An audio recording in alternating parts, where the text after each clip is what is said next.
सूर्य कुरैश की दावत का मन मिल गया, पहुंच गया, देख लिया उसको। थोड़ा सा मुश्किल है ना? हाँ, मिल गया आप लोगों को।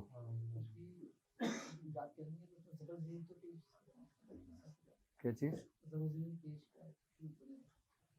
अच्छा, तो रिकॉर्डिंग में डलवा देते हैं आवाज़ में, ताकि उसको सुन के बंदा याद कर ले, उससे ज़्यादा बेहतर हो जाएगा।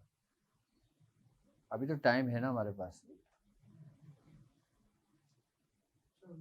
डाउट है कि 1.25 लाख पूरी हुई नहीं हुई, कट तो काफी अच्छे से रही, 76,000 तो मैंने बड़े के साथ की है, लेकिन बाकी की जो है वो अगर मैं पुरानी मिला लूँ तो हो जाती है, नहीं मिलाऊँ तो फिर नहीं होती। तो वो उस नीयत से भी नहीं पड़ेगी हमने 1.25 लाख करनी थी जब वो पढ़ रहे थे, तो अब उस नीयत से ही पड़ेगी 1.25 लाख करनी है तो पूरी होगी, जब वो मिला के पूरी हो जाएगी, ऐसे कैसे होगा? नहीं, बहुत से लोगों को ये डाउट है। देखो, जिनकी 1.25 लाख हो गई है वो तो करें, ठीक है, चाहे जिस नीयत से भी की, हाँ, उसका मसला नहीं है, ठीक है। और दूसरी बात ये है कि अगर किसी की 1.25 लाख के करीब करीब है तो वो भी ये ज़कात अदा कर सकता है, लेकिन वो अपनी 1.25 लाख पूरी करता रहे, उसको ना छोड़े। अब जैसे मिसाल के तौर पे एक बंदा 1100 बार पढ़ रहा है, अब उसको दावत का अमल दिया गया है, अब वो 1100 भी पढ़े या ये भी करे 70 बार, तो बहुत टाइम लग जाएगा। उसका तरीक़ेकार ये है कि अगर मिसाल के तौर पे कोई शख्स सूरह कुरैश पढ़ रहा था, उसकी 1.25 लाख हो गई, ठीक है, तो वो उसको सिर्फ 111 बार विर्द में रखे या 70 बार विर्द में रखे उसको सूरह कुरैश को, और दावत का अमल शुरू कर दे 13 रजब से। अच्छा, फिर ज़रूरी नहीं कि आपने सूरह कुरैश 1900 बार पढ़ना है या 1300 बार पढ़ना है या 1100 बार पढ़ना है, फिर आपने सिर्फ 70 बार दावत देनी है उसी की नीयत से। इसके अलावा सिर्फ सूरह कुरैश अपने विर्द में रखना है 111 मरतबा या 70 मरतबा। अच्छा, अब जिसकी सूरह कुरैश से 1.25 लाख की नीयत से चल रही है, अब जैसे मिसाल के तौर पे उसको 1.25 लाख होने में भी 3 महीने बाकी हैं, 2 महीने बाकी हैं, मिसाल के तौर पे कोई शख्स 2000 पढ़ रहा है या 1100 पढ़ रहा है या 1900 पढ़ रहा है, वो उसको कंटिन्यू रखे। उसके अलावा फिर इसको अगर टाइम देना चाहता है तो टाइम दे ले, क्योंकि उसकी वो 1.25 लाख चल रही है। जिसकी हो गई है वो उसकी मदामत कर ले, और जिसकी जिसकी नहीं हुई है वो 1.25 लाख को भी पूरा करता रहे, और ये दावत भी इसी तरतीब से लेके चल रहे। नहीं, इसका टाइम ही 13 रजब से शुरू का है, वो फिर अगले साल करेगा, या फिर किसी ख़ास तारीख जब आएगा, कोई किसी महीने की ख़ास तारीख, तो उसमें फिर वो करेगा। अब मतलब ये कि अगर आपने 13 रजब से शुरू कर लिया ना, तो अब ये नहीं कि आपने सिर्फ 70 दिन पढ़ के उसको छोड़ देना है, फिर ये कंटिन्यू रहेगा।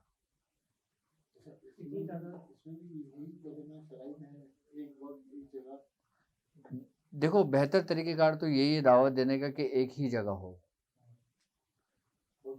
हाँ, अपने आप को बंदा बाउंड कर ले अगर दावत दे रहा है तो। अगर 1.25 लाख कर रहा है तो फिर उसकी कोई कैद नहीं है, लेकिन अगर उसमें भी अपने आप को बाउंड करता है तो उसके लिए फ़ायदेमंद है।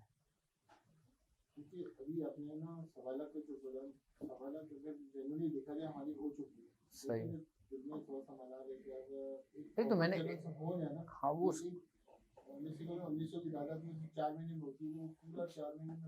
तो वो 76,000 बनता है 40 दिन की ना। वो पूरा मैं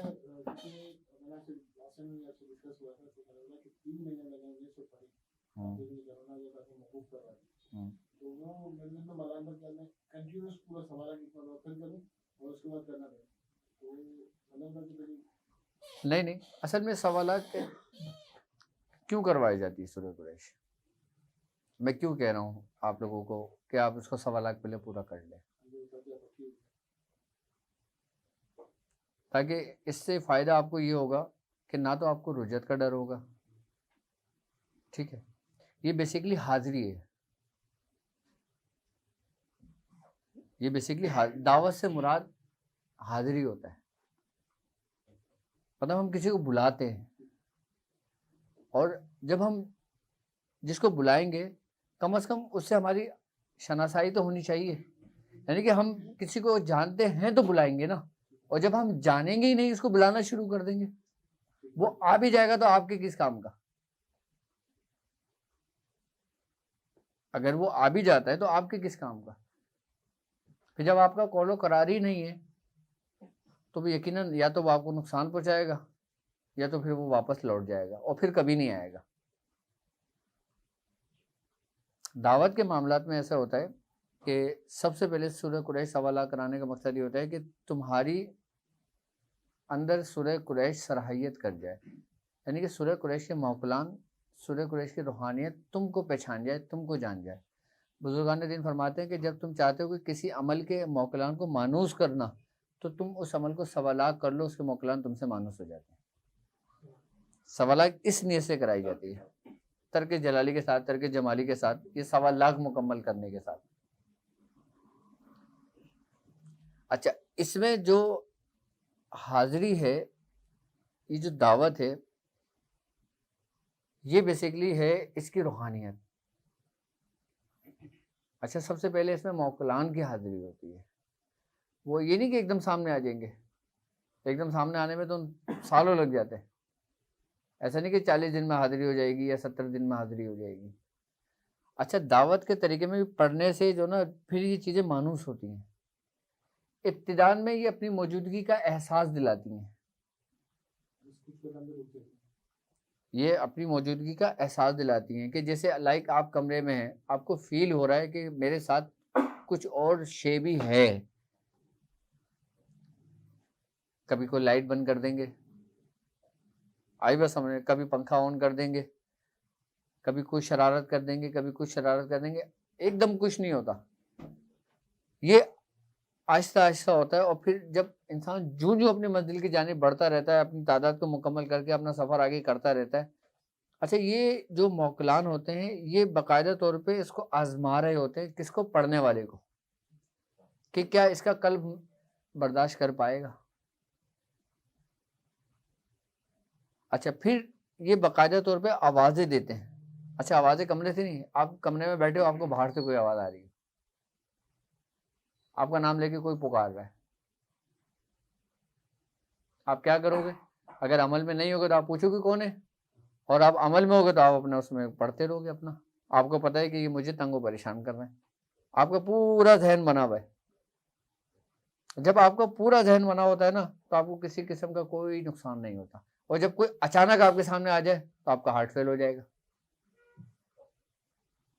खौफ के मारे जो ये बोलते हैं ना कि मुझे डर नहीं लगता, हमने बड़े बड़े लोगों को डरते हुए देखा है। यहाँ तक कि इब्तिदान वक्त में हमारी ये कैफियत थी कि हमारे पैर कांपते थे कि पता नहीं सुबह होगी नहीं होगी,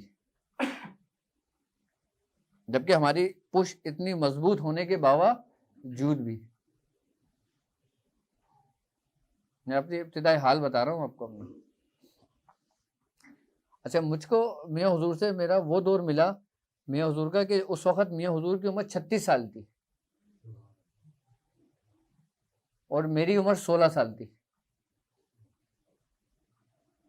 अब 36 साल का शख्स अपनी पूरी जवानी पर होता है,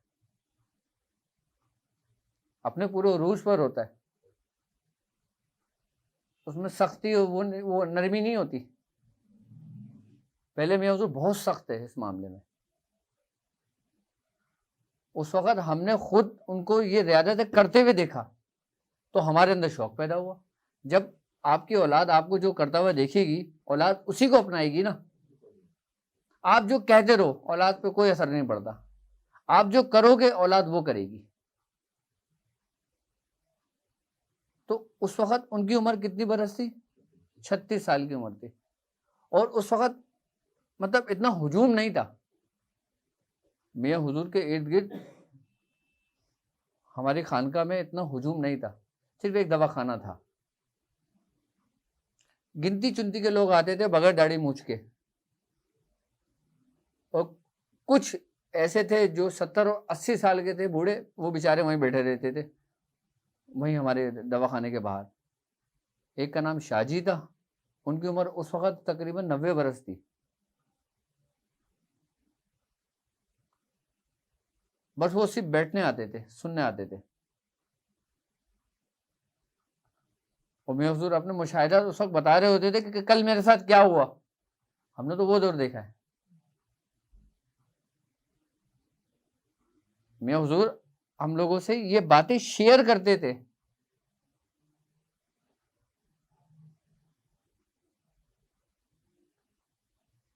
तो उस वक्त का हमारा ये हाल था कि जब हमारे हाथ में दावत का पर्चा आया था तो हमारे पैर कब कब आ रहे थे कि हमसे पता नहीं होगी भी या नहीं होगी। मुझसे कहने लगे कि अगर तुम्हें इसमें कामयाबी चाहिए ना तो तुम ये समझ लेना तुम्हारे आगे पीछे रोने वाला कोई नहीं है। क्या अभी तो इतनी आसानी है आप लोगों को कि आप लोग घर में बैठ के दे रहे हो, हमने तो कब्रिस्तान में बैठ कर दी थी, समंदर में जाकर दी थी।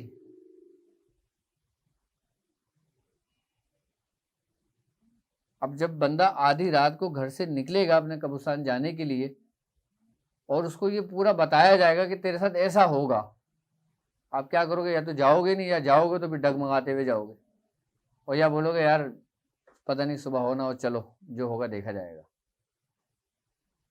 बस जो होगा देखा जाएगा ना, उसमें बंदा निकल जाता है आगे।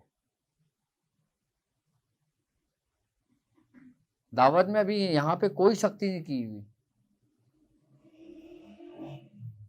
वरना दावत की सख्ती तो ऐसी थी कि अभी मैंने कुछ अर्से पहले तस्वीर डाली थी सोशल मीडिया पे ना, पापा के साथ में खड़ा हूँ कि ये जो है ना ये भी बहुत अच्छे सेहतमंद है। उस तस्वीर में मैं बिल्कुल ऐसा था कि अगर जरा सी तेज हवा चलती थी ना तो मैं बैठ जाता था, मैं रुक जाता था। मुझसे दावत पता है कैसे कराई थी? पहले 3 दिन भूखा रखा था। कितने दिन? 3 दिन बिल्कुल भूखा प्यासा रखा था। उसके बाद कहा था अब शुरू करना। अब बताओ मैंने किसी को कहा है कि 3 दिन भूखा रहे? मैंने किसी को कहा है कि घर बार छोड़ के जाओ? अच्छा, ये हुक्म पीछे से ही है।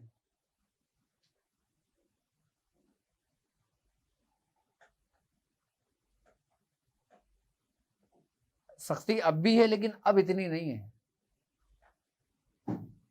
उस वक्त अगर कोई मियाँ हुजूर से पूछने, हमारे सामने मेरी आंखों देखा वाकया है, कोई शख्स अगर आगे बोलता था ना मियाँ मुझे ये दावत देनी है, मियाँ कहते थे जाओ पहले कफन खरीद के लाओ अपना। क्या? पहले कफन खरीदो अपना और अपने सराहने रख के सोया करो। अब किसी को अगर बोल दो वो भाग जाएगा। वो तो लोगों ने इस रस्ते को बहुत आसान बना लिया। अच्छा, जितनी आसानियां बना लिया ना, जितना आसानियां कर दी गई हैं, और मैं समझता हूं कि अब वो पहले जैसे मामलात भी नहीं है। मतलब इसकी मिसाल ऐसे ले लें कि जैसे पहले की तरबियत और अब की तरबियत बहुत फर्क है।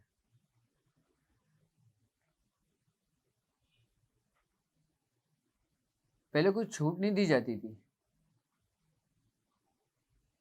अब तो हर बंदा कोई फलां हाजिरी का अमल, कोई फलां दावत का अमल, कोई फलां चीज़ की हाजिरी, कोई फलां चीज़ का कुछ, फलां चीज़ का कुछ, अब तो आम तो आपको मिल रहा है और बड़ी बड़ी खानकाहों में मिल रहा है।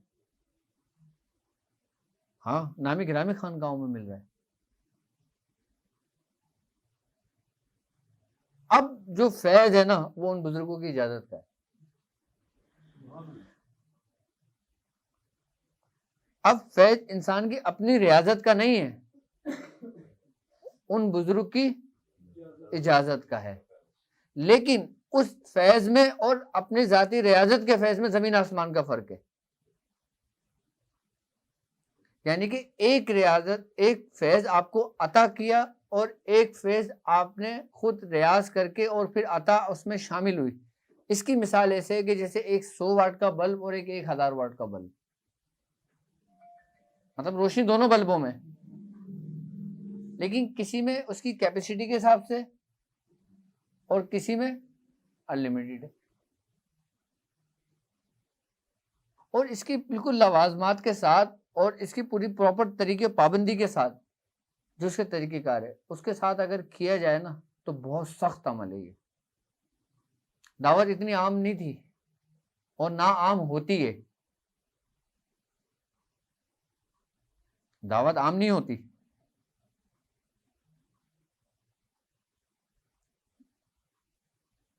दावत या तो तख्त है या तख्ता है,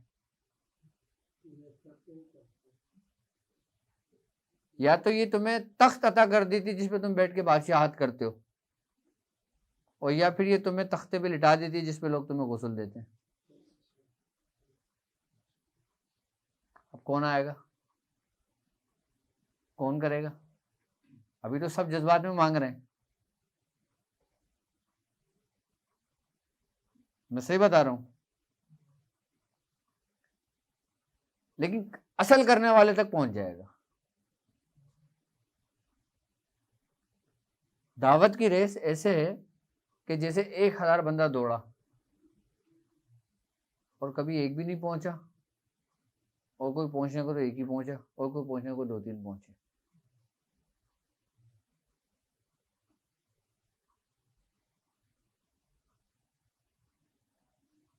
लेकिन इस सूरह कुरैश की दावत में उन लोगों को जो सवाल कर चुके हैं उनको किसी किस्म का नुकसान का अंदेशा इसलिए नहीं है कि इसमें बाकायदा तौर पे बुजुर्गों की रूहानियत मौजूद है, इसको कवर किया गया है। असल जूस थोड़ा सा ही है और बाकी पूरी पैकिंग है। अब एक कांच का बर्तन आप एक कंट्री से दूसरी कंट्री लेकर आते हो और वो बड़ा कीमती होता है आपके लिए, आप क्या करते हो कि उसकी पैकिंग करते हो कि कांच टूटे नहीं, और आपने कांच रखा और फिर आपने दूसरी चीजें रखी, भी कॉटन रखा, फिर दूसरा कॉटन रखा, फिर तीसरा कॉटन रखा, फिर चौथा कॉटन रखा, फिर आपने मजबूत ही करके उसको बांध दिया, अब वो महफूज रहेगा। लेकिन अगर कांच का बर्तन ऐसी आप उसको लेगिस में डाल दें अपने, और जब वहां पहुंचेगा तो सारे टूटे हुए मिलेंगे। बिल्कुल इसी तरीके से ये दावत है, इसकी जो खास है ना वो इब्तिदान है इसकी। आई बात समझ में? लेकिन यहाँ मियाँ को पता था कि यहाँ ऐसे आसानी मांगने वाले लोग हैं कि जो इसमें भी आसानियां मांगेंगे, तो इन्होंने इसी दावत को बुजुर्गों के हिसार में बंद कर दिया ताकि पढ़ने वाले को अगर कोई फायदा ना हो तो उसको नुकसान भी ना हो। पढ़ने वाले को अगर कोई फायदा ना हो, यानी कि मिसाल के तौर पे एक शख्स पढ़ना शुरू किया, 3 दिन बाद वो कहीं शादी में चला गया और छोड़ दिया उसने, ऐसा नहीं होता। अब उसने छोड़ दिया तो उसको कवर कौन करेगा?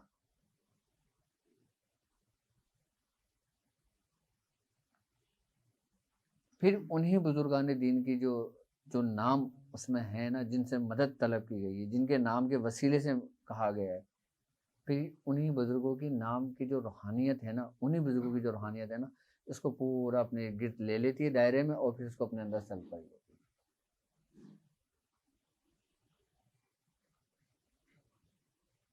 आप देखें, इसमें ख़ानदान कादरी का भी फैज़ है, इसमें ख़ानदान निज़ामिया का भी फैज़ है, इसमें ख़ानदान मदारिया का भी फैज़ है, इसमें हज़रत शेख अशरफ जहांगीर समनानी रहमतुल्लाह अलैह का भी फैज़ है, इसमें चारों कुतुब का फैज़ है, इसमें हज़रत खज़िर अलैहिस्सलाम का फैज़ है, और इसमें तमाम रिजालुल गैब का फैज़ है। मतलब जितने भी ड्यूटी वाले लोग हैं ना, जो अपने आला ओहदों पर फायज हैं, उन तमाम की रूहानियत का फैज़ इसमें है।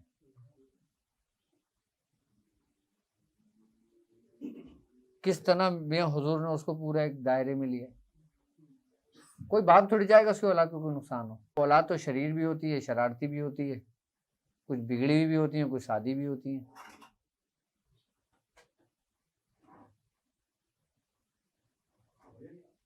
तो आप ये कहना चाह रहे हैं कि अमल अगर बीच में टूट जाता है वो जल्द हो जाता है, या फिर वो लोग आके उसको फिल इन करते हैं जो भी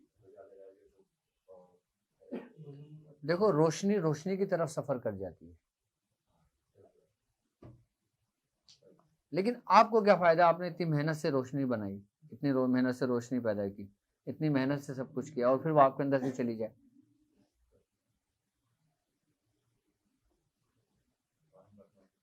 मतलब उस रोशनी पे मामूर, उसकी हिफाजत के लिए भी मौकलान है। अच्छा, मौकलान अलग है, ऐवान अलग है।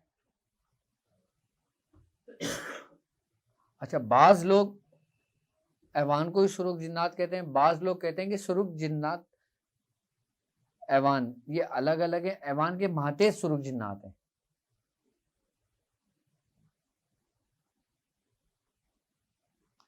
सुरुख जिन्नात की ड्यूटियां तमाम अजिन्नाओं पर है, जितने भी दुनिया के अंदर जिन्नात है।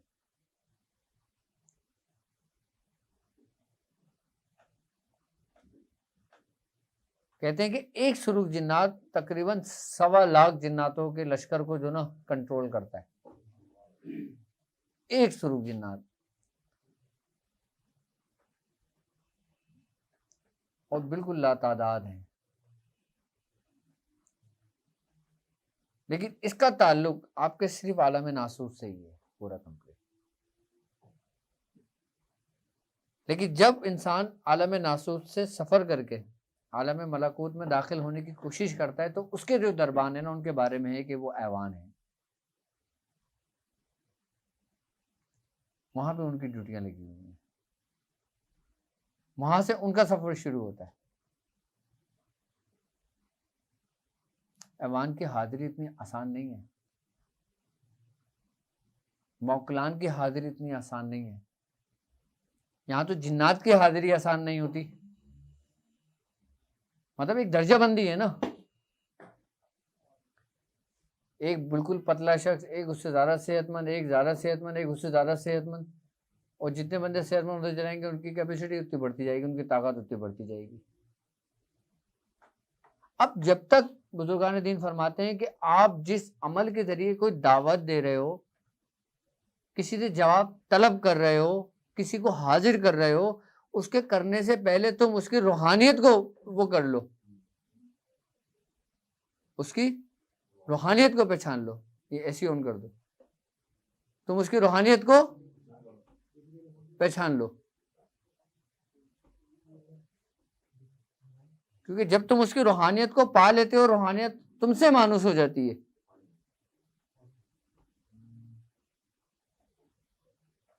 तो तुम्हें भी किसी किस्म का कोई नुकसान नहीं होता।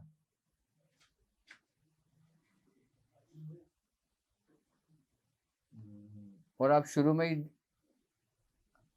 सुरुख जिन्नात की हाजिरी कर लें, शुरू में ही मौकलान की हाजिरी कर लें, शुरू में ही दावत दे लें, आपको शदीद नुकसान होगा,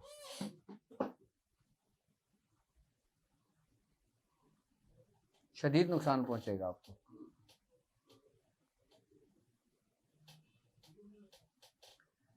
अच्छा, ये सिलसिला कोई अभी से नहीं चला आ रहा है, ये सिलसिला शुरू पता है कहां से हुआ था? 14 खानवादों से।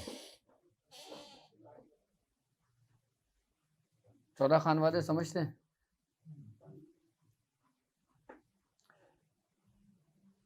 चौदह खानवादे वो खानवादे कि जिनका जिक्र हज़रत निज़ामुद्दीन औलिया महबूब इलाही ने किया, हज़रत अशरफ जहांगीर समनानी रहमतुल्लाह अलैह ने किया, हज़रत कुतुबुद्दीन बख्तियार काकी जैसे बुजुर्गों ने किया, हज़रत मखदूम जहानिया जहांगश रहमतुल्लाह अलैह ने किया।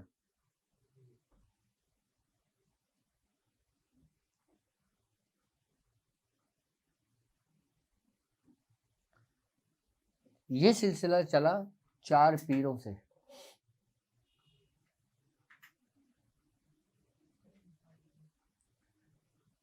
सरकार दो आलम सल्लल्लाहु अलैहि वसल्लम का फरमान है कि मेरे तमाम असहाब, मेरे तमाम सहाबी सितारों के मानिंद हैं।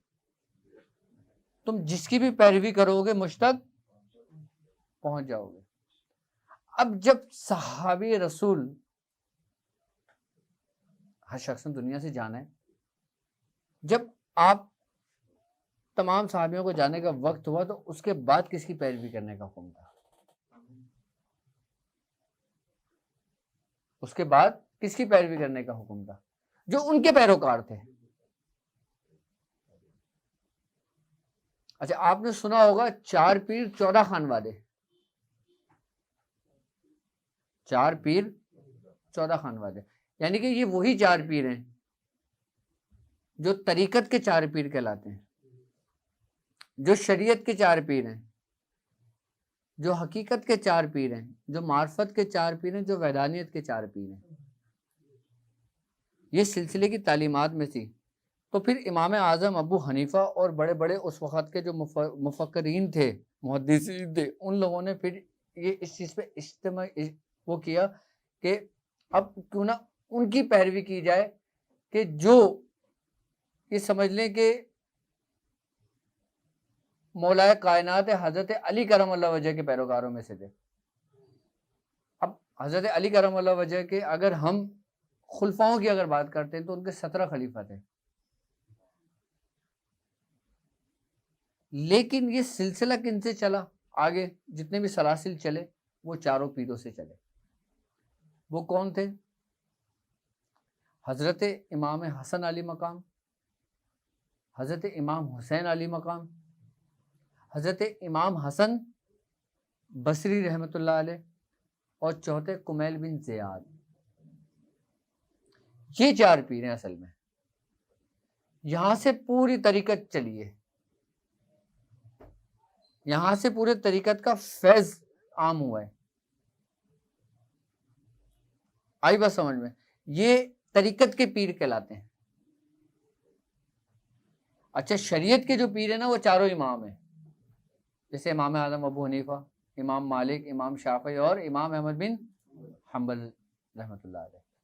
इसी तरीके से शरीयत तरीकत के ये 4 पीर हैं, और हकीकत के चारों फरिश्ते हैं,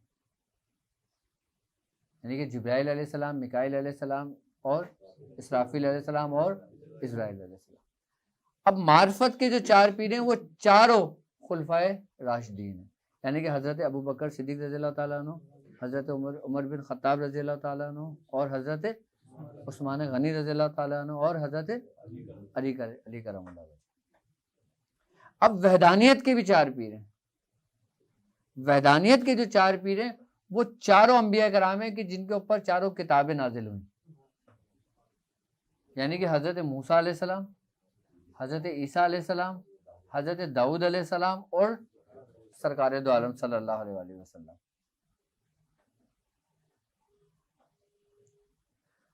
अब सिलसिला किससे चला तरीकत का? इन चारों पीर से। अच्छा, अब जो 14 खानवादे हैं ना, वो 14 खानवादे जो जाहिर हुए हैं वो हज़रत इमाम हसन बसरी रहमतुल्लाह अलैह से।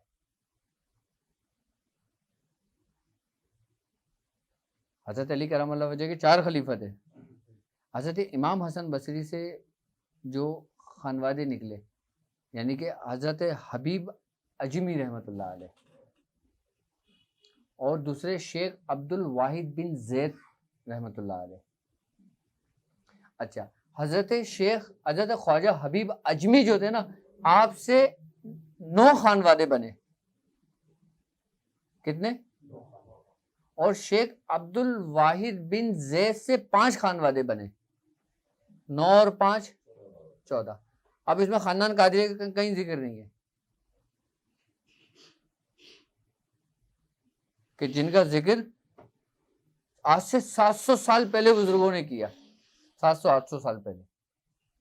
ये वो 14 खानवादों का जिक्र है जो आता है अक्सर बुजुर्गों की जुबान पर, कि मैंने तुम्हें 14 खानवादों की खिलाफत इजाज़त दी। अच्छा, 14 खानवादों की खिलाफत इजाज़त भी इतनी आसानी से नहीं होती थी। अच्छा, अब वो 14 खानवादे जो थे, हबीब अजमी से 9 खानवादे चले, 9 बने, और शेख अब्दुल वाहिद बिन ज़ैद से 5 बने। अच्छा, शेख अब्दुल वाहिद बिन ज़ैद से जो 5 चले, एक तो ज़ैदिया खानवादा था, आई बस समझ में। दूसरा फजील बिन अयाज से, यानी कि अयादिया खानवादा चला, और तीसरा हजरत शेख इब्राहिम बिन अधम से, अधमिया खानवादा चला। चौथा हजरत शेख अबू हुबैरा रज़ी अल्लाह ताला अन्हु, आपसे हुबैरिया खानवादा चला, और 5वां खानवादा अहले चिश्त का था, शेख अबुल इसाक चिश्त शामी से चला था। ये 5 खानवादे थे जो शेख अब्दुल वाहिद बिन ज़ैद से चले, और जो 9 खानवादे थे जो हबीब अजमी से चले थे। पहला खानवादा था अजमिया, जो शेख ख्वाजा अब्दुल हबीब हाजमी से था। दूसरा खानवादा जो था वो तैफूरिया था, यानी कि हजरत शेख बायजीद बुस्तामी रहमतुल्लाह अलैह से। तीसरा खानवादा था जुनैदिया, हजरत शेख जुनैद बगदादी रहमतुल्लाह अलैह से। और फिर एक था करखिया, शेख इमाम अहमद मारूफ करखी रहमतुल्लाह अलैह का। ये खानवादे हैं, बुनियाद यहां से चली है। असल खानवादे ये हैं, असल खानवादे। और फिर एक खानवादे या सख्तिया चला जो इमाम सिरी सख्ती रहमतुल्लाह अलैह से चला। हजरत जुनैद बगदादी के पीरो मुर्शिद भी थे और मामू भी थे। आप दोनों मामू भांजे हैं वहीं पर। और एक खानवादा चला फिरदौसिया खानदान, फिरदौसिया खानवादा है जो हजरत शेख नजमुद्दीन कुबरा कलंदर रहमतुल्लाह अलैह से चला। अच्छा, एक खानवादा अब्बुल इसहाक गौज़नी से चला जो गौज़नी खानवादा कहलाता है, बहुत कम लोग उसको जानते हैं। एक तूसिया खानवादा चला, कौन सा? तूसिया खानवादा। ये अलाउद्दीन तूसी रहमतुल्लाह अलैह से है, शेख अलाउद्दीन तूसी है। आखिरी खानवादा था जो नवा था वो था सोहरवर्दिया खानदान। नहीं, शेख जियाउद्दीन अबू नजीब से चला था। शेख शहाबुद्दीन सोहरवर्दी जो थे ना वो आपके असल में खलीफा थे। किसके? शेख जियाउद्दीन अबू नजीब से। शेख शहाबुद्दीन सोहरवर्दी की जो बेते इरादत थी वो शेख जियाउद्दीन अबू नजीब से थी। आप सोहरवर्दी हैं बेसिकली, खानवादा आपको सोहरवर्दी था, आपकी बेते इरादत वहां थी, लेकिन आपकी बेते तलब सरकार गौस पाक से भी थी।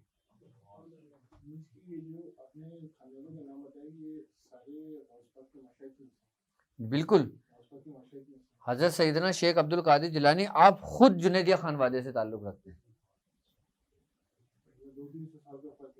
हाँ, अच्छा, अब आप सैयदना शेख अब्दुल कादिर जिलानी रहमतुल्लाह अलैह का मकाम देखिए। आप खुद जुनैदिया खानवादे में आए, ठीक है।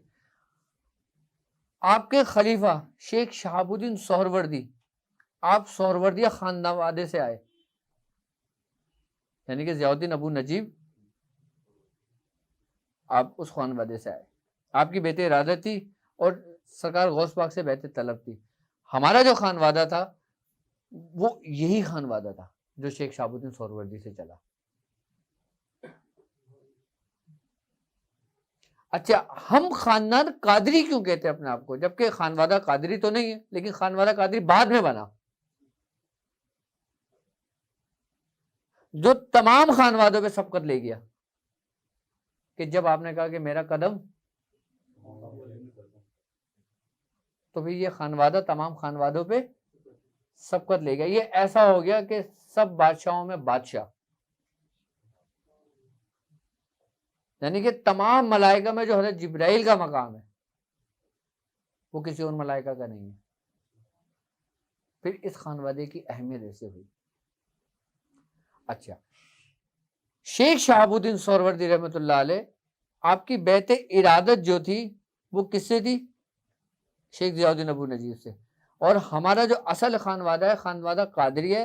और जो खानवादा था, यानी कि जो सोहरवर्दिया खानवादा था, जब वो जम हुआ उस खानदान कादरिया में तो वो सिलसिला बन गया, तो जिसको हम लोग कहते हैं, हम लोग सिलसिला सोहरवर्दिया से ताल्लुक रखते हैं।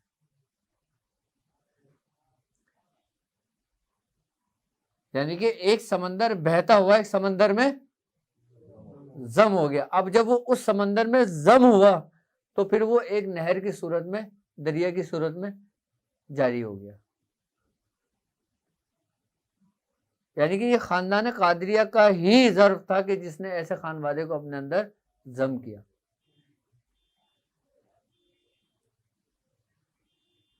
कि जिसको कहते हैं नजीब तरफैन, यानी कि जिसको कहते हैं मराजिल बहरैन, कि आपस में जो दो दरिया बहा दी।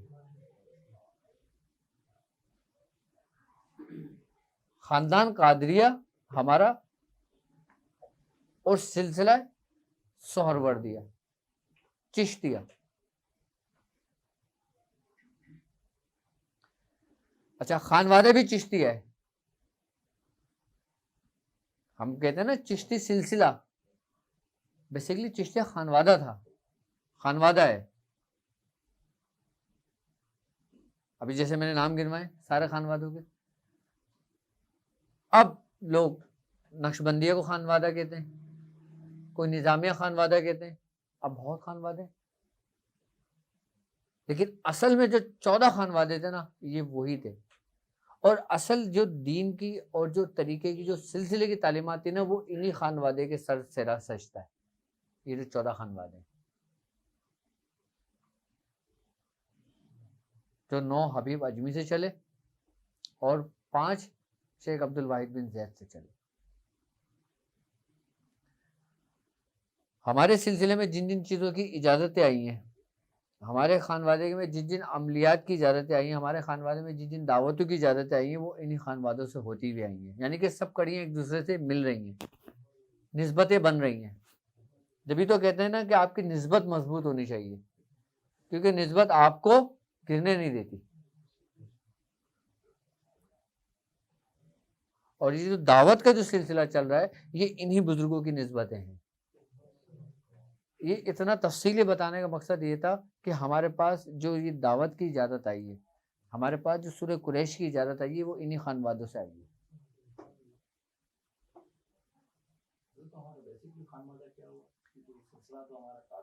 हमारा कादरी सिलसिला नहीं है, हमारा खानदान कादरी है। क्या है? खानदान कादरी है। हमारा सिलसिला सोहरवर्दी है। बेसिकली हम सोहरवर्दी हैं।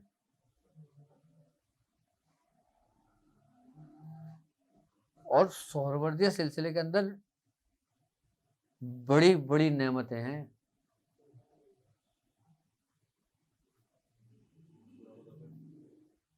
जैसी।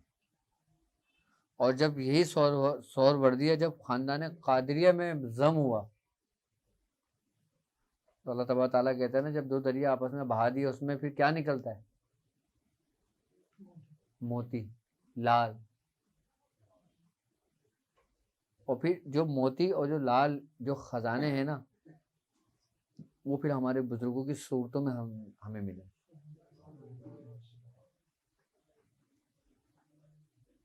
कि जिसमें निजामुद्दीन औलिया महबूब इलाही जैसे, कि जिसमें साबिर पिया जैसे, जैसे हमारे हजरत मुखलिसुर रहमान जहांगीर जैसे बुजुर्ग हैं। अभी लोग हमारे जो मुखलिसुर रहमान जहांगीर जो हमारे खानवादे के जो हमारे बुजुर्ग हैं ना, इनके मकाम मर्तबे को नहीं समझते लोग।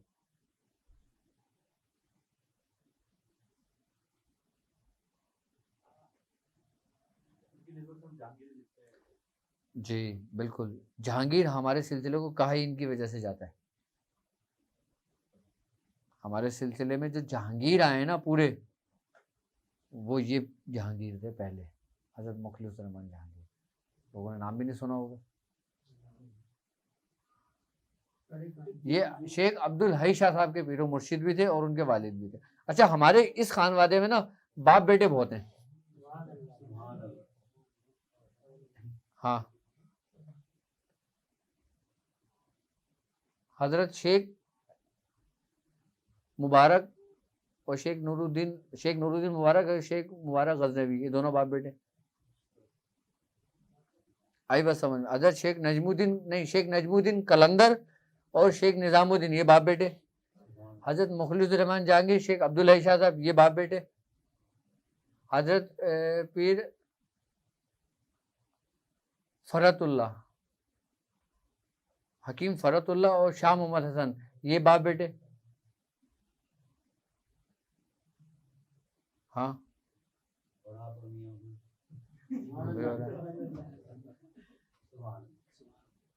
हमारे इस सिलसिले में पूरा आप कड़ी उठा के देखें, आप जोड़ें, आपको हमारे जो सिलसिले मिलेगा ना, उसमें ये निस्बत। अच्छा, इसमें फ़ायदा पता है क्या है? इसमें एक कल्बी निस्बत भी आ गई, कल्बी फैज़ भी आ गया और नज़बी फैज़ भी आ गया। दोनों फेज जारी हो गए।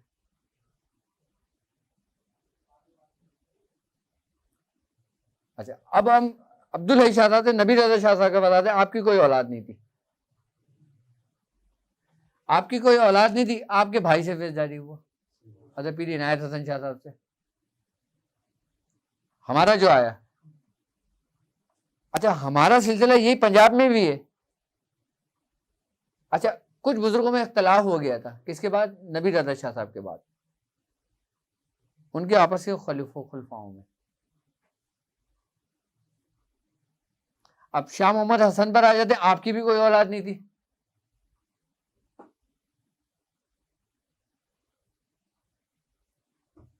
अब हजरत शेख उस्मान अली शाह साहब पर आ जाते, इनकी एक ही बेटा था, इनकी एक ही औलाद थी, इरफान अली शाह साहब। अब हम अगर दूसरी निस्बत से आते हैं, यानी कि मदारिया शतारिया से आते हैं, तो हजरत जो ख्वाजा मंजूर हुसैन शाह साहब थे, आपके कोई औलाद नहीं थी, आपने शादी नहीं की थी, आप मुजर्रिद रहे।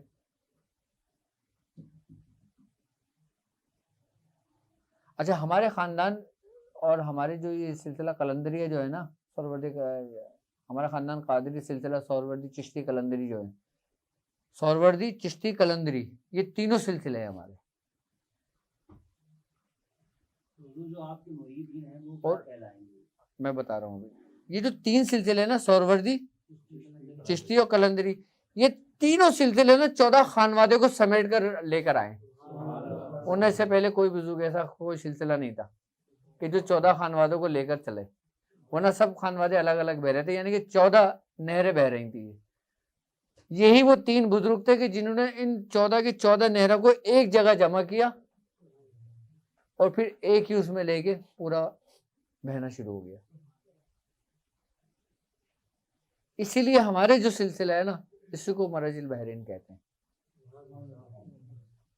आप इन तीनों बुजुर्गों को उठा के देख रहे हैं और इन तीनों बुजुर्गों की बैत इरादत देखें, बैत तलब देखें, इनकी खिलाफत और इजाजतें देखें, आपको पूरे के पूरे 14 खानवादे मिलेंगे। मतलब उस नहर के अंदर कहीं ना कहीं से वो कड़ी मिल रही होगी, और ऐसा बहुत कम खानवादों में हुआ है।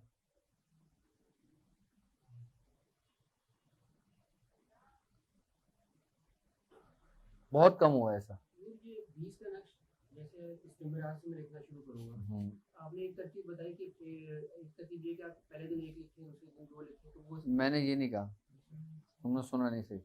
और जो लाल पेंसिल या इंक के पानी से इसका तरीका 2 दिन 2 नक्श 2 दिन तक, एक नहीं लिखना, एक नहीं लिखना, 2 नक्श 2 दिन तक, 4 नक्श 4 दिन तक, 6 नक्श 6 दिन तक, 8 नक्श 8 दिन तक, ऐसे लिखना है। और फिर इसका उतार होगा 8 दिन के बाद।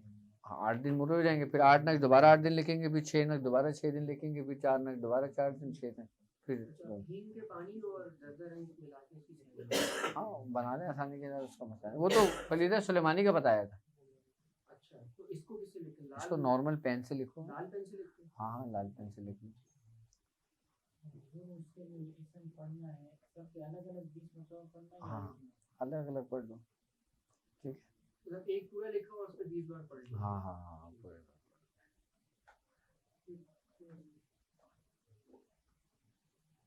अच्छा, इसमें फिर दावत के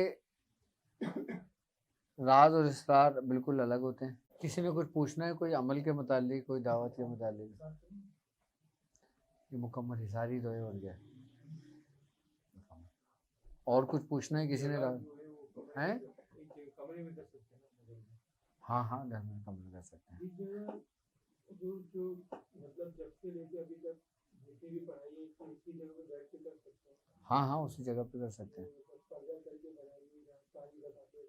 मेरा तकरीबन 10 साल एक मुसल्ला रहा था, वो घिस गया था पूरा, मतलब ज़मीन नज़र आती थी। फिर मैंने उसको टाट की बोरी में सिया था खुद, क्योंकि उस पर सोना पड़ता था ना रात में, ठंड बहुत थी, इसलिए टाट की बोरी थोड़ी सी गर्म देती है।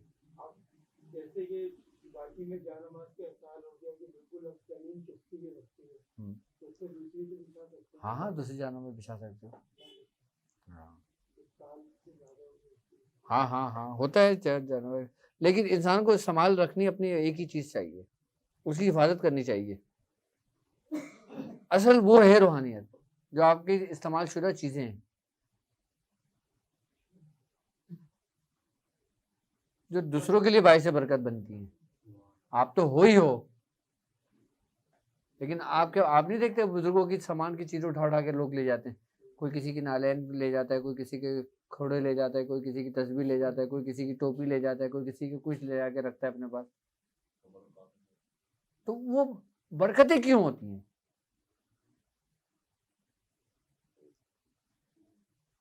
क्योंकि उन बरकतों ने उस नूर को देखा हुआ होता है, इसलिए उसमें बरकतें होती हैं।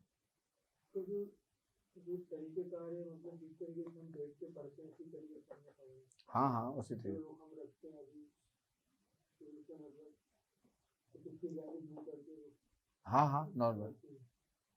इसमें रिजालुल गैब का थोड़ा ख्याल रख लो। मैप पे मिल जाता है हर जगह कि जिस सिम रिजालुल गैब है उस सिम ना पढ़ो, उसके सिम थोड़ा सा क्रॉस कर लो, बस उस सिम करोगे। टाइम लगेगा उसको याद करने में। हाँ तो अभी तो आज 4-5 तारीख हो गए ना, 10 दिन 5 दिन है पूरे, 5-6 दिन, एक हफ्ता है।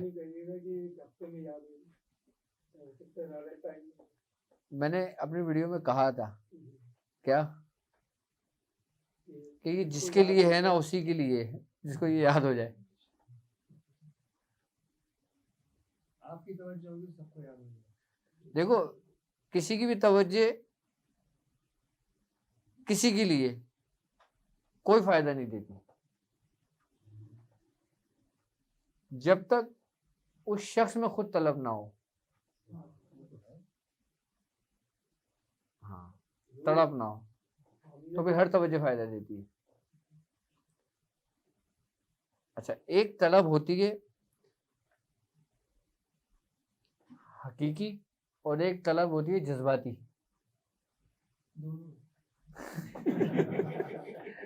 जज्बाती तलब जो होती है ना, वो माहौल देखकर बनती है कि जैसे कोई बुजुर्ग की महफिल में बैठा हुआ, बातचीत चल रही है, कुछ अमल कर, उसको जज्बा चढ़ गया, शौक चढ़ गया कि भाई मैंने करना है। अब वो उसने इजाजत भी ले ली, चला गया। अब वो 2-3 दिन पड़ा, फिर हवा से गुब्बारा, गुब्बारे से हवा निकलने शुरू हो गई। मैं हकीकत बता रहा हूँ, ऐसा बहुत होता है। क्या? हर जगह है, हर जगह, हर जगह, हर जगह। हमारे अब भाई ये लोग तो कुछ भी नहीं है, यकीन करो, ये लोग तो बहुत सीधे साधे लोग हैं। मियां हुजूर के पास ऐसी क्लास की चीजें आती थी ना कि मियां हुजूर हाथ जोड़ के बोलते थे जा भाई जा। यकीन करोगे, हमने खुद देखा है। ये लोग तो कुछ भी नहीं है। हाँ, कभी तुम मियां हुजूर के मुंह से खुद वाकया सुनना, तुमने शायद अगर सुने हो तो। मैं बैठा हुआ, मियां हुजूर बैठे हुए और 1-2 लोग और बैठे हुए। एक शख्स आया और वो भाई बैठ गया, तो पापा ने उससे पूछा, भाई तूने नमाज पढ़ ली? हाँ, मदीने से पढ़ के आ रहा हूँ अभी। हाँ, एक बंदा कोरंगी में रहता था। वो पहले आपने देखा होगा घरों के अंदर ना गोल गोल से पिलर होते थे, ठीक है ना, मतलब 1-2 कमरे बने होते थे, बाकी सहन होता था, और फिर वो जो चबूतरा होता ना, पिलर बने होते थे। कोरंगी में ऐसे बहुत घर बने होते थे ना। तो पापा बताते हैं कि मेरे एक मुरीद था, वो पिलर पकड़ के बैठा हुआ था। तो उसकी बीवी ने तंग आके बोला, भाई ये 2 दिन से पिलर पकड़ के बैठा हुआ है, इसको क्या हो गया? तो पापा ने कहा, भाई क्या हो गया? कह रहे वो मान नहीं रहा। कह रहे कौन नहीं मान रहा? कह रहे वो नहीं मान रहा जो पूरा निजाम चला रहा है। तो पापा कह रहे भाई तुझसे मनवा के क्या करेगा? कह रहे आज मैं उसने कुर्सी के ना पाया पकड़ा, मैं कुर्सी खींच के गिरा दूंगा। हाँ, कह रहे आज मैं कुर्सी का पाया तोड़ दूंगा। तो पापा ने अच्छा तू बाद में तोड़ी, तो पहले तो मेरे साथ चल ही रहा था। तो पापा ने फिर उसको दम करके पानी वानी पिलाया, उसको थोड़ी सी वो करा, तो वो थोड़ा बहुत उसका दिमाग से वो भूत उतरा। हाँ हो जाता है वाकई। हाँ हाँ इतनी फीलिंग आ जाती है कि ऐसा लगता है कि दुनिया बनी नहीं। हाँ। लिटरली ऐसा होता है। तो भाई मतलब ये जब तो कहते हैं ना कि हर रास्ते के लिए तुम्हें तुम्हारे उस्ताद की जरूरत पड़ती है। तुम्हारा भी शेख ही तुम्हें खराफात से निकालता है, वरना इंसान का ईमान खत्म हो जाता है, ईमान जाया हो जाता है खाली बोलने से।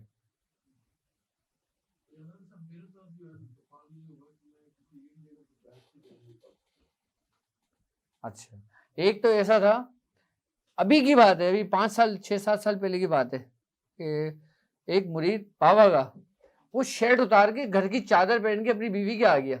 अब लोग बैठे हुए, मुरीद बैठे हुए, इत्तेफाक की बात है मैं वहाँ किसी काम से दवा लेने गया हुआ था, तो मैं भी था। उसने मेरे हाथ चूमे, मुझसे बात की, मैंने कहा शायद कोई इसको कुछ बुखार वुखार चढ़ा हुआ है, चादर ओढ़ा हुआ है। वो सीधा अंदर गया, कहने लगा मियाँ क्या है ये? मैंने कहा क्या हुआ? कह रहे जिन्नात मेरे कपड़े उतार के ले गए। अब वो लेडीज बैठी हुई, वो लेडीज देख रही, जिन्नात कपड़े भी ले जाते हैं। यकीन जानो बिल्कुल रियल वाकया है ये। तो पापा ने कहा अच्छा तुम एक काम करो, भी जाके बैठो, मैं तुम्हारे कपड़े मंगवाता हूँ, बैठो भी तुम जाके। अब क्या करोगे? अब बताओ, ये सीधे साधे हैं नहीं ये लोग हैं, ऐसे ऐसे लोग। मेरे पास आ गया वो शख्स, ठीक है, मैं यहाँ बैठा हूँ अपनी मतलब इधर ही, यहाँ लेडीज बैठी हुई, वो डायरेक्ट अंदर आ गया। मैंने क्या हो गया? कह रहे भैया समझाते नहीं हो आप उसको। मैंने क्या हुआ? कह रहे सारे रात शैतान मूतते हुए आए मुझ पे। वो बाइक पे आया था ना, वो तो शायद कोई फुहार वार पड़ रही होगी, उसको ये घुमाना होगा, शैतान मूत रहे हैं ऊपर। अब वो आगे बोला शैतान मूत रहे हैं मुझ पे। मैं कहा अच्छा तुम एक काम करो, जाओ मस्जिद है, वजू वजू करके आओ, तुम पहले पाक साफ होकर आओ मेरे पास। अब क्या करे बंदा, क्या बोले किसको? मैं सही बता रहा हूँ, मैंने बड़े क्लास के लोगों को भुगता हुआ है। हाँ, मैं सबको बहुत अच्छी तरीके से जानता हूँ। मैं ये भी जानता हूँ कि कौन कर सकता है और कौन नहीं कर सकता। आप सबके माए बाप है, आपकी आई ना बात समझ में?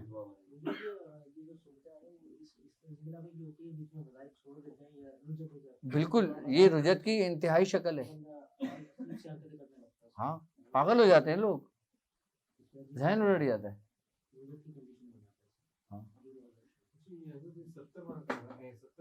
अच्छा, ये कैफियत हमारे साथ भी होती है, हुई थी एक मरतबा। मकसद ऐसी कैफियत हुई कि जिस तरह आपने देखा होगा कि बंदा पानी के अंदर नहाए, खूब डुबकियां लगाए, और उसके बाद जब वो थोड़ी देर के लिए बाहर निकले, उसको कैसा फील हो रहा होता है? जैसे वो पानी के अंदर है। अच्छा, हमारे साथ ऐसा फील होने लगा था कि जैसे हमारे जिस्म में ना हवा भर गई। क्या?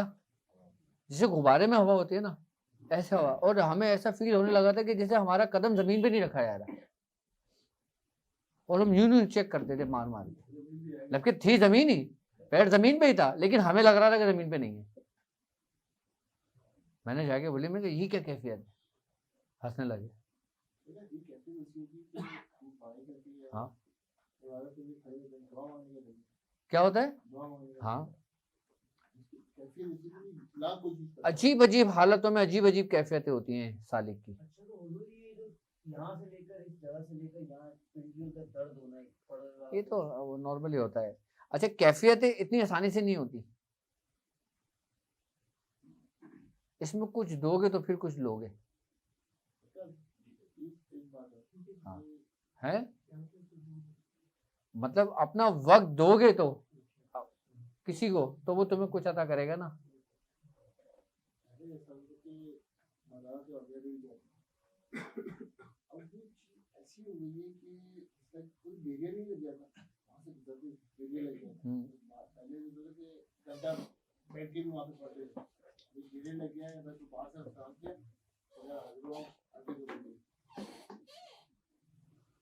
चला भी गया, लेकिन हड्डों बैठते 2 से 3 घंटे।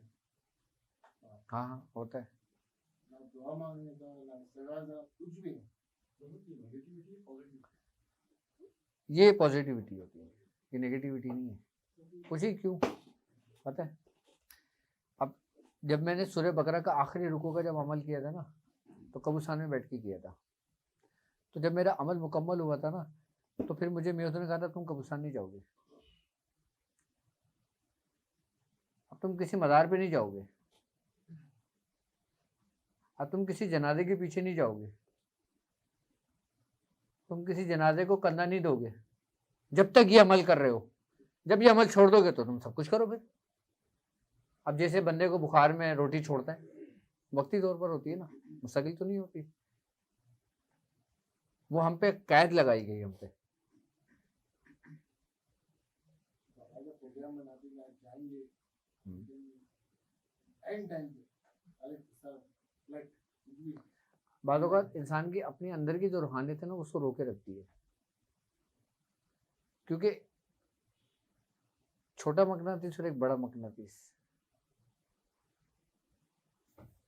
जब आमने सामने आए तो छोटा कहाँ जाता है, फौरन जाएगा उसमें चिपक जाएगा।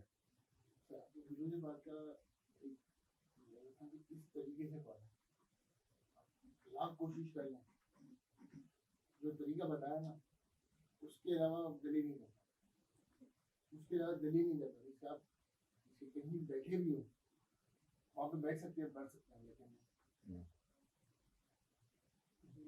लेकिन इसको ना प्रिंट आउट निकलवा लो इसका, दावत का। इसको ना देख के ना पढ़ना शुरू करो, याद नहीं करो, याद करोगे तो नहीं होगा।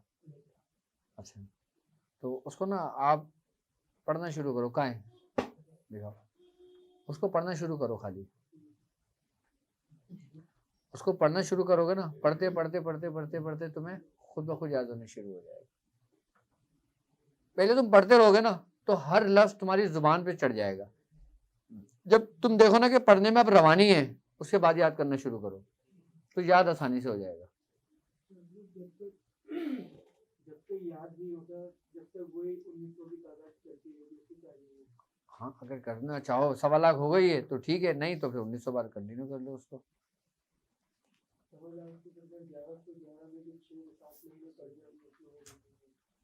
हाँ हाँ ठीक है, जब इस दावत को शुरू करोगे ना तो फिर उसको मदामत में कर लोगे। किसको, सूरह कुरैश को 111 बार कर लो या 70 बार कर लो उसको खाली। इसी दावत पे 111 बार हैं इसी दावत नहीं, जब ये खत्म हो जाए, जब ये 70 दिन बाद खत्म हो जाए तो फिर कितनी बार पढ़ेंगे? इस दावत को जो चलाया है ना वो कड़े के उससे चलाए। खैर ये बात की बाद में उसमें समझाऊंगा आपको, बाद में समझाऊंगा कि इसको किस तरह चलाया जाता है, वरना अभी पहले कर लो इसको। देख के भी पढ़ सकते हो। 70 चीज़ें ले लो, इमली खाते हैं ना, उसके जो बीज होते हैं वो 70 गिन के रख लो, धो के साफ सुथरा करके एक जार के अंदर उसमें इतर डाल दो, उसको मिक्स कर दो और अपने जानमाज पे खोल के रख दो। ठीक है, आप पढ़ते रहो, एक एक चीज़ें इधर रखते रहो, ना कोई गलती होगी, सारे चीज़ें आपके पास हिसाब से होंगे। और पढ़ाई में भी तस्बीह में नहीं पढ़ो, तस्बीह में तुम दिमाग हो जाएगा। जब हिज़्बुल बहर 120 बार मैंने शुरू की थी ना तो मैंने चीज़ें रखे हुए थे 120। मैं ये करता था कि 40-40 के हिस्से बना देता था, 3 हिस्से बना देता था। पहले एक हिस्सा आगे किया, वो 40 पूरा कर लिए, फिर दूसरा हिस्सा आगे किया, फिर उसको 40 कर लिए। फिर इससे होता था कि एक भी आगे पीछे नहीं होता था, बिल्कुल एक्यूरेट तादाद आती थी पूरी। तस्बीह में आगे पीछे हो जाता है। वो भी ऐसा कर सकते हैं अब, लेकिन अब बंदा 1100 पढ़ा है, 1100 चीज़ें थोड़ी लेके बैठेगा। उसके लिए भी तस्बीह बेहतर है या काउंटर बेहतर है।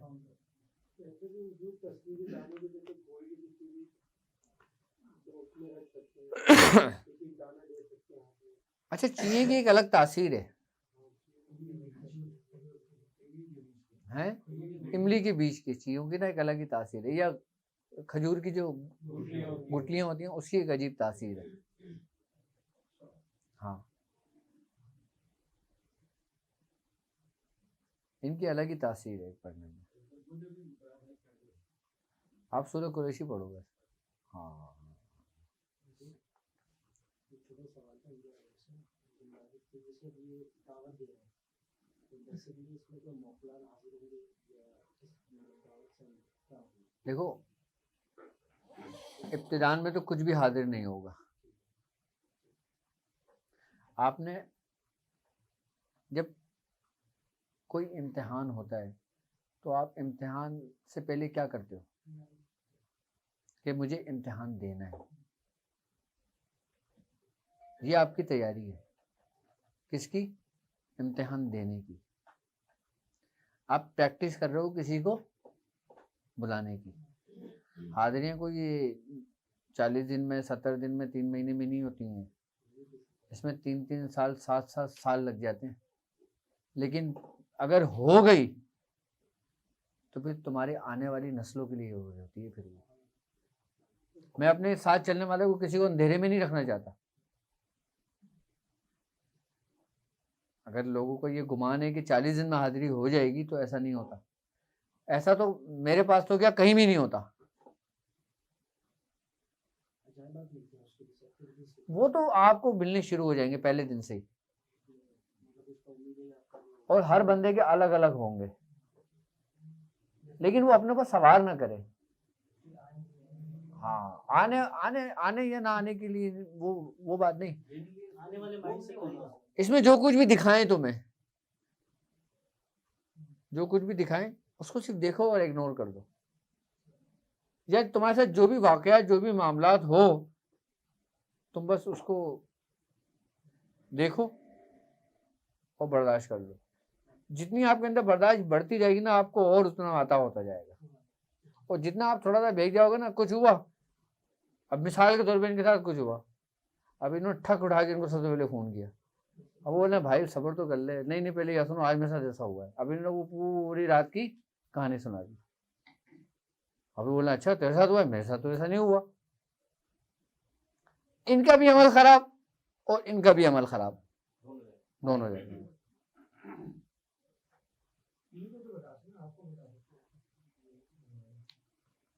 वो आपकी मर्जी है। लेकिन हम जब अपने पीर को बताने जाते थे ना, दूसरे दिन कुछ भी नहीं होता था।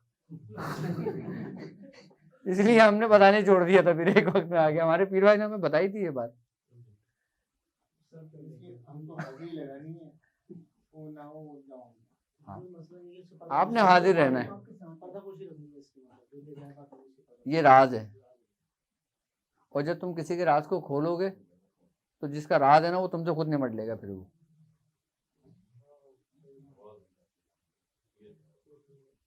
बस इसीलिए कहते हैं कि अब आप यकीन करो, आप यकीन करो, जब हमारा दौर था ना, हमारे साथ के जो, मेरे साथ के जो लोग चलने वाले थे, यानी कि मजीद भाई, कामरान भाई, मैं, हम 3 बंदे तो थे जो एक दूसरे से वो करते थे, डिस्कस नहीं करते थे। नहीं, सवाल ही नहीं पैदा होता। मुझे उनका नहीं पता था मैं क्या पढ़ता हूँ, उनको मेरा नहीं पता था कि मैं क्या करता हूँ, मुझे उसका नहीं पता था कि वो क्या करता है। हम कर रखते थे एक दूसरे से हिर्स, हाँ, एक कंपटीशन। सिर्फ इतना पता लगता था कि ये शख्स जो ना 4 घंटे बैठता है। हमारे दिल में ख्याल आता था यार ये तो सब कुछ ले जाएगा मुझसे, अब हम 5 घंटे बैठेंगे। और जब उनको पता लगता था मैं 6 घंटे बैठूंगा, अच्छा अब मैं रोजा रखूंगा, मैं ये नहीं खाऊंगा, मैं वो नहीं खाऊंगा। इस तरीके से हमारी, किसी को किसी का नहीं पता होता था कि कौन क्या कर रहा है। यकीन जानो, हमारे साथ चलने वाले जो लोग थे ना, एक दूसरे को आपस में नहीं पता था कौन क्या पढ़ रहा है। लेकिन आज सबको पता होगा कौन क्या कर रहा है। क्या गलत कोई बैठा है, हाँ, और ये नहीं होना चाहिए, ये नहीं होना चाहिए। हमारी वाइफ को आज तक नहीं पता कि मैं क्या पढ़ता हूँ, क्या करता हूँ। अब उससे ज्यादा राजदार कौन होगा? क्या उससे ज्यादा राजदार कौन हो सकता है? उसको नहीं पता कि मैं क्या पढ़ता हूँ। क्योंकि बुजुर्गों ने इस चीज को इससे छुपाया कि जैसे लोग खजाने को छुपाते हैं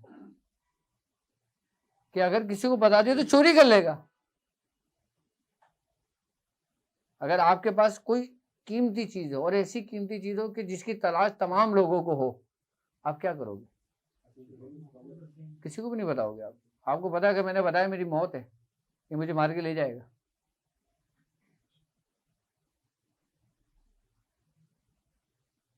लेकिन आज हर बंदा सबको बता रहा होता है, आज मेरे साथ ये हुआ, मैंने इतना पढ़ा, मेरे साथ ये हुआ, मेरे साथ ये हुआ, मेरे साथ वो हुआ। अब सारे बाहर डिस्कशन हो रही होती है भाई कि मैं इतना लिख रहा हूँ, मैं इतना कर रहा हूँ, मैंने ये कर लिया, मैंने वो कर लिया। हाँ,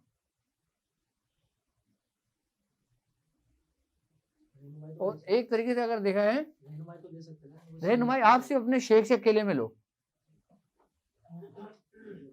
आप अपने तन्हाई में लो। जब हमारे पापा के साथ हमारी मामा बैठी होती थी ना, मैं अपने काम की बात नहीं करता था अमल की। यानी कि जब मेरी वालिदा मेरे वालिद के साथ होती थी, मैं अमल की बात नहीं करता था। पापा मुझसे पूछ रहे होते थे और मैं खामोश रहता था, इधर उधर की बातें कर रहा होता था। मुझसे पूछते थे हाँ क्या हुआ, मैं कहता हाँ हो गया बस। और बस। जब पापा को तन्हा बैठे देखता था मैं, जब मामा को इधर उधर होती थी, फिर मैं फूटना शुरू हो जाता था।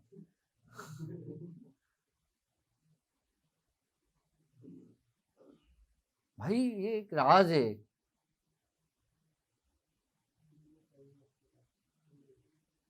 देखो इसको अगर राज समझोगे ना, ये राज है, वरना ये कागज है। क्या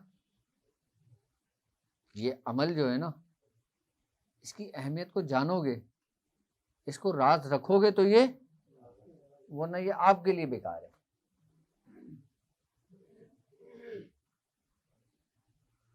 अब हम पढ़ते हिजबुल बहर थे, अगर कोई हमसे पूछता था तो हम बोलते थे सूरह इखलास पढ़ लें। जी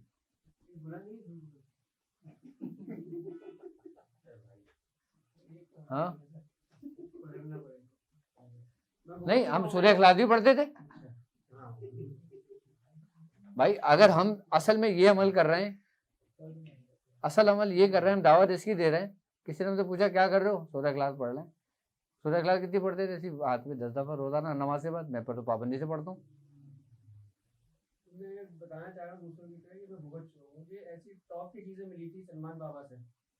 मैं बस मैं गया थोड़ा जाके उनको सलमान बाबा बताया, सलमान बाबा ने बंद कर दिया। मैं वही बता रहा हूँ ना आपको। है सलमान की भी हमारी रियाजत थी, हमारे पीर भाई था, मेरे साथ का था, नहीं मेरे साथ का नहीं था, मेरे बाद का था, लेकिन अच्छा वक्त साथ गुजरा है। एक दोस्ती थी उससे मेरी, क्योंकि वो हर बात मुझसे शेयर करता था, मुझसे पूछता था कि मुझे बताओ मैं ये क्या करूँ, मैं ये क्या करूँ, मैं क्या करूँ। पढ़ाई के मुतालिक नहीं, मरीजों के काम के मुतालिक, इसका काम करना है, इसका तरीका बता दो, उसका काम करना, उसका तरीका बता दो, उसका काम करना, इसका तरीका बता दो।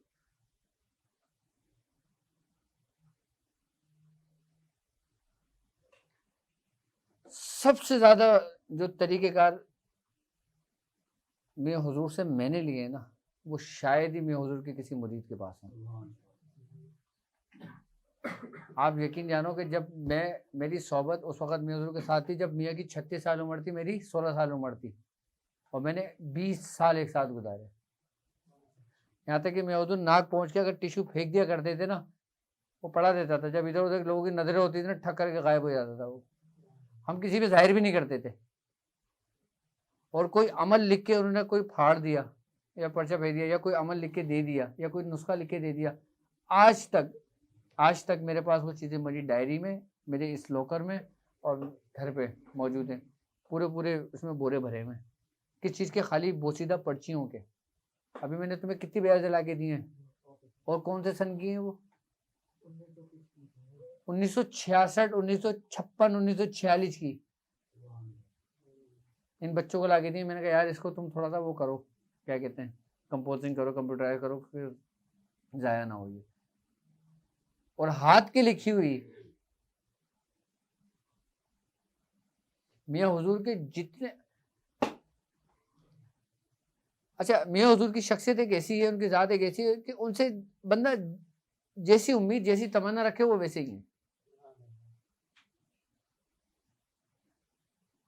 अगर कोई हिकमत सीखने आया तो उसमें उसको हिकमत की इंतहा कर देंगे। अगर कोई अमलियात के लिए आया तो अमलियात की इंतहा कर देंगे। अगर कोई रूहानियत के लिए आया तो रूहानियत की इंतहा कर देंगे। अगर कोई दुनिया के लिए आया है तो उसको मना नहीं करेंगे, उनको मना नहीं करेंगे, उसको दुनिया भी देंगे, उसको तरीके बताएंगे दुनिया लेने के।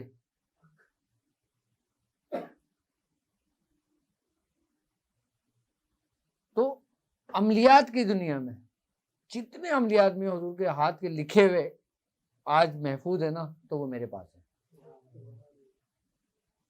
सारे, और हजारों की तादाद में हैं। तो ऐसे जो मैंने किए भी नहीं है, लेकिन मुझे कहीं, अच्छा सबसे बड़ी बात है कि पता है मुझे कैसे मिलते थे अमलिए? मैं बहाने बहाने से पापा के पास जाते थे, कहता था पापा देखिए कितनी गंदी हो रही है, मट्टी हो रही है आपकी किताबों की लाइब्रेरी में ना। किताबों की लाइब्रेरी बनी हुई थी पापा की ना, और सारे हाथ के नुस्खे किताब ये वो सब कुछ रखे होते थे। तो मैं बोलता, मुझसे किताब उठाते थे, एक किताब उठाता था 2 गिराता था। तो मैंने बोला पापा देखिए कुछ रखने की जगह नहीं है, थोड़ी सी ना उसकी सेटिंग चेंजिंग करते हैं। तो पापा ने कहा अच्छा हाँ आज छुट्टी के दिन है, चलो आओ करते हैं। मैं और पापा हम दोनों लग जाते थे, सारी किताबें निकालते थे, और पापा किताबें खोल खोल के पढ़ रहे होते तो मुझे बता रहे होते थे देखो ये अमल मैंने उस वक्त किया था, ये मैंने किया था। अब उस वक्त हमारे पास मोबाइल तो थे नहीं जो हम तस्वीरें खींचें, अब हम वही गायब कर लिया करते थे साइड में कर करके। बाद में फिर मैं पूछते यार मेरी वो नहीं मिल रही, मैंने कहा वो तो मेरे पास रखी हुई है। मैंने कहा हाँ ना आपने तो दिखाई थी मुझे। कहना अच्छा अच्छा अच्छा अच्छा अच्छा अच्छा, बस सही बता रहा हूँ मैं आपको। अच्छा मैंने कभी ये नहीं बोला, झूठ नहीं बोला उनसे कि मेरे पास नहीं है। आज भी मुझसे पूछते हैं, बोलता हूँ हाँ मेरे पास है, आपने मुझे दिखाई तो थी। अब वो दिखाई थी दी थोड़ी थी। अब वो तो हमारा हक है ना, औलाद का नहीं है तो किसका है भाई? जिसकी जो तलब है ना वो उसने लिया। अब कुछ बच्चों ने इल्म मांगा, मियाँ ने उस बच्चे को इल्म दिया। किसी ने पैसा मांगा, मियाँ ने उसको पैसा दिया। किसी ने गाड़ी मांगी, उसको गाड़ी दी। किसी ने कारोबार मांगा, मियाँ ने कारोबार दिया।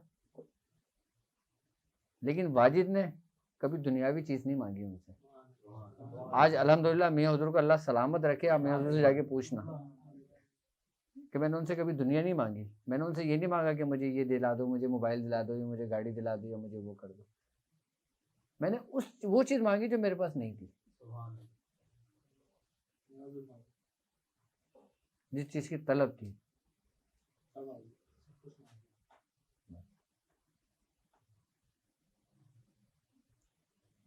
मैंने ये चीज ये चीजें नहीं मांगी। और फिर मियाँ हुजूर की बरकत से हमने जो नहीं मांगा उन्होंने फिर हमें बाद में वो भी दे दिया, और ऐसा दिया कि जो किसी खानदान वाले के पास नहीं है। मैं सही बता रहा हूं आपको। जब दुनिया उनसे मुख्तलिफ चीजें मांग रही थी ना, उस वक्त हम हाथ बांध के खड़े होते थे, हम बोलते थे इस अमल की इजाज़त देते हैं, ये समझा दें, ये बता दें, ये करा दें, ये कर लें, वो कर लें, ये अमल ले रहा हूँ, ये नुस्खा ले रहा हूँ, ये बता दें, वो कर लें। ये चीज़ हमारा शौक ही यही था। आज भी मैं अगर जाता हूँ ना मियाँ हुजूर के पास, तो मेरी नज़र ना किताबों पे ज़्यादा होती है। हाँ अभी भी जाओगे कुछ मियाँ हुजूर के ना किसी किताब को बोलेंगे यार वो तो वाजिद ले गया होगा, उसके पास होगी वो। हाँ अब हाथ भी लगाने नहीं देते। हाँ कहते ही ले जाएगा।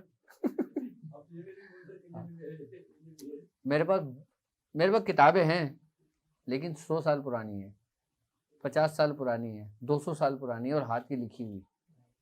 नई किताबें मेरे पास गिनती चुनती की मिलेंगी।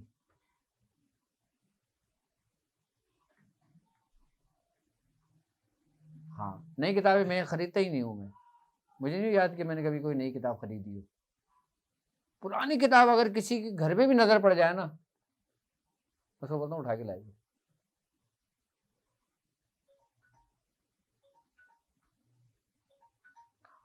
हाँ।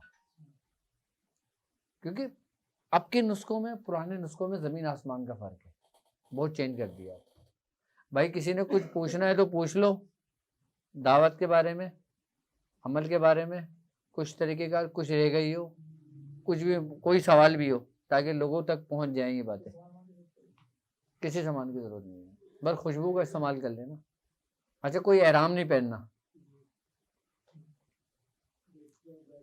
हाँ नॉर्मली पढ़ना। आई बस समझ में, 70 दफ़ा की तादाद को मुकम्मल करना है। अच्छा, असल सफ़र हमारा शुरू होगा 70 दिन के बाद। हाँ, लेकिन तुम्हारे लिए असल ही है ये, मेरे लिए 70 दिन के बाद शुरू होगा, मेरे हिसाब से तुम्हारे लिए है। हाँ, ताकि तुमसे जो गलतियां हो ना इसी में हो जाएं 70 दिन में। बाद इंसान देखो बार बार गलती नहीं दोहराता अपनी।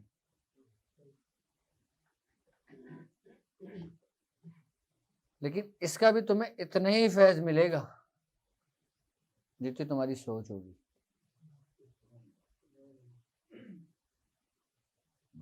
लेकिन परहेज का थोड़ा सा ख्याल रखना बस। आई बस समझ में। नहीं नहीं, तरकीब जमाली में तो आता है, और क्या है। हाँ हाँ हाँ हाँ, छूट दी थी, छूट दी थी। अरे भाई आप जिस दिन हमारी शादी हुई थी ना, 2 दिन बाद वलीमा था मेरा, 2 दिन बाद मेरा वलीमा था। तो जो 20 का दिन था ना, उसमें मेरे ने मुझे बुलाया, ऐसा पर्चा उठा के मेरे हाथ में दे दिया। तो मैंने कहा पढ़ा, कुछ हिम्मत ही नहीं बोलने की। मैंने कहा ठीक है। तो मैंने कहा कब से शुरू करना है? आज से शुरू कर दो। क्या? यानी कि शादी होने के दूसरे दिन। तो आज से शुरू कर दो। मैंने कहा अच्छा। मैंने कहा घर पे करना है? तो कहना देख लो, अगर आसानी है तो घर पे कर लो, नहीं तो दोबारा कारखाने ही चले जाओ। मैंने कहा ठीक है। तो अच्छा परहेज कर लेना। मैंने कहा ठीक है। अब मैंने नहीं पूछा कि परहेज में क्या क्या करूँ, कहना मैं परहेज कर लेना। तो मैंने कहा ठीक है मैं कर दूँगा। कहना सब चीज़ का करना है? मैंने कहा हाँ मैं कर दूँगा। नहीं नहीं, सबका करना है परहेज। मैंने कहा सबका कर लूँगा परहेज। अब 40 दिन के पर्ची हाथ में थमा दी। जिस दिन मेरी शादी थी ना, उस दिन मैं मतब पे बैठा हुआ था, मरीजों को देख रहा था, हाथ में वो झुंझुना बना हुआ था, वो जो होता है ना दूल्हा के बंधा हुआ। हाँ, अब वो बार बार मैं उसको अंदर करता था, मरीजों को देखता था। पापा बोलते थे कहाँ है, लोग बोलते थे घर वाले के मतब पे मरीजों को उठाया। पापा आप आज इसकी मेहंदी माइयों के दिन ये मतब पे क्या कर रहा है ये? मैंने कहा आपने तो बोला है कि आंधी आए तूफान है, तुमने अपनी जगह पे जाके बैठना है। आप यकीन जानो कि यहाँ पर इस जगह पे मुझे 16-17 साल हो गए, 16 साल हो गए। बारिशें हों, आंधियाँ आए, तूफान आए, मैं घर से निकलता था यहाँ पे आने के लिए, चाहे मरीज नहीं होते थे, चाहे इक्का दुक्का मरीज आते थे, लेकिन मैं अपनी जगह पे आके बैठता था। पापा बोलते थे इतनी बारिश हो रही, पागल और दिमाग खराब हो गया तुम्हारा, जाओगे? मैं कहती शायद कोई परेशान आ जाए। हम पूछते थे, अपना टाइम देते थे। यहाँ पे मैंने वक्त दिया है। मैं किसी को नहीं जानता हूँ इस मोहल्ले में, मुझे नहीं पता मेरे पड़ोस में कौन रहता है। आज मुझे 16 साल हो गए, मुझे मेरे पड़ोसी का नहीं पता, आप यकीन जानो। लेकिन पूरे बफर जोन को मेरा पता है।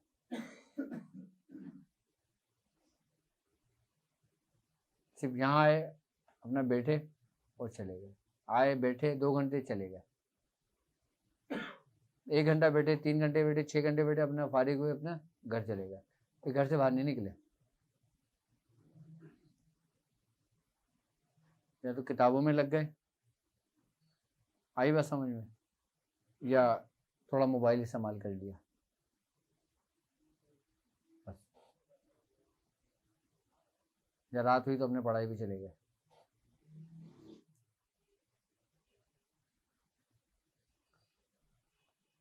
आज भी किसी चीज़ का कोई नागा नहीं है पढ़ाई के मामले में। मैं चाहे सफ़र में हूँ, चाहे किसी भी सिटी में हूँ, किसी भी कंट्री में हूँ, अपना काम पूरा करना होता है। अपना काम पूरा करो फिर जाके लेटो।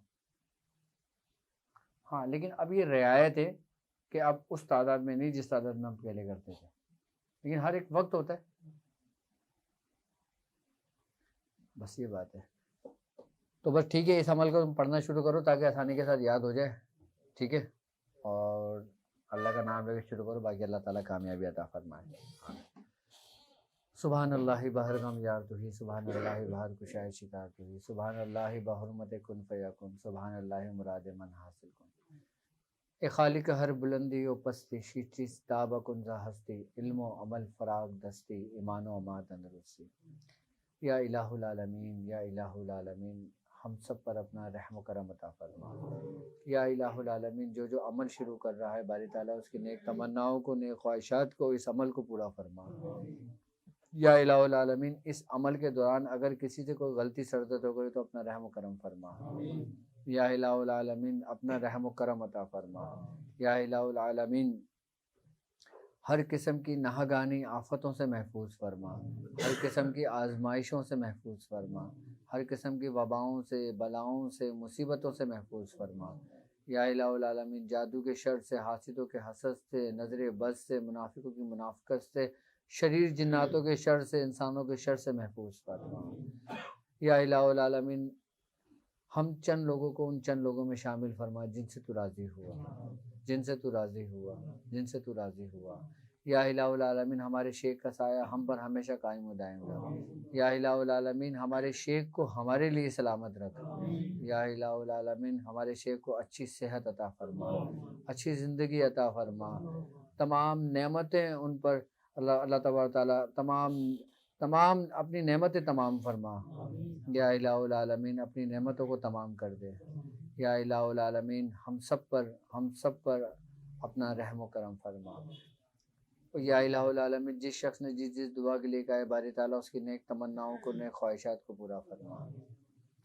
सुबहान रब्बिका रब्बिल इज़्ज़ति अम्मा यसिफून व सलामुन अलल मुरसलीन वल्हम्दुलिल्लाहि रब्बिल आलमीन। सल्लल्लाहु तआला अला खैरि खल्क़ि मुहम्मद व अला आलिहि व अस्हाबिहि अजमईन बरहमतिका या अरहमर राहिमीन।